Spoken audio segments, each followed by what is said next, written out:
দিল্লির যন্তর মন্তরে আরো একটা প্রোটেস্ট শুরু হয়ে গিয়েছে। এই প্রোটেস্টে 5টা এমন ডিমান্ড যেটা দেশের রিজার্ভেশন সিস্টেমকে চেঞ্জ করতে পারে। আগে ডিমান্ডগুলো শুনুন, তারপরে আপনি ডিসাইড করুন আপনি এই প্রোটেস্টের পক্ষে আছেন না বিপক্ষে। প্রথম ডিমান্ড, রিজার্ভেশন কাস্ট বেসিসে নয় ইনকাম বেসিসে হওয়া উচিত। অর্থাৎ একজন হয়তো এসটি বা এসসি, কিন্তু সে আজকে দিনে অনেক বড় লোক, তার ছেলে মেয়েকে যথেষ্ট ভালো জায়গায় পড়ানোর তার ক্ষমতা আছে, কিন্তু একজন জেনারেল সে যথেষ্ট গরিব, তার ছেলে মেয়েকে পড়ানোর পর্যন্ত ক্ষমতা নেই। সেই ক্ষেত্রে রিজার্ভেশন ওই গরিবটারই পাওয়া উচিত।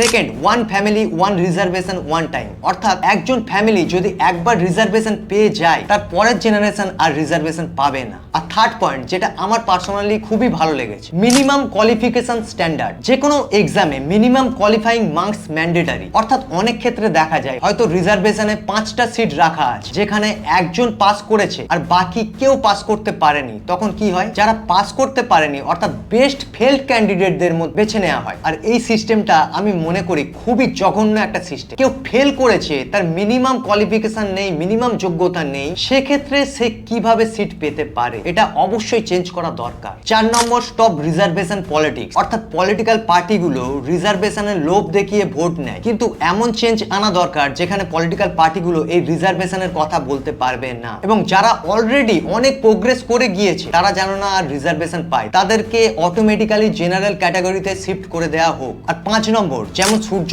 ওঠে তেমন সূর্য অস্তও যায়, সেই রকম রিজার্ভেশন একটা টাইম শুরু হয়েছিল এবং একটা টাইম পর্যন্ত চলা উচিত। একটা টাইমের পরে এই রিজার্ভেশন যেন একেবারে উঠে যায়। এবারে আপনারাই বলুন, এই প্রোটেস্টে যে ডিমান্ডগুলো রাখা হয়েছে সেগুলো কি যথাযথ? সেই ডিমান্ডগুলো কি আপনারা সাপোর্ট করেন? যদি সাপোর্ট করে থাকেন অবশ্যই কমেন্টে জানাবেন, এবং যদি সাপোর্ট না করে থাকেন তার রিজনও অবশ্যই কমেন্টে জানাবেন।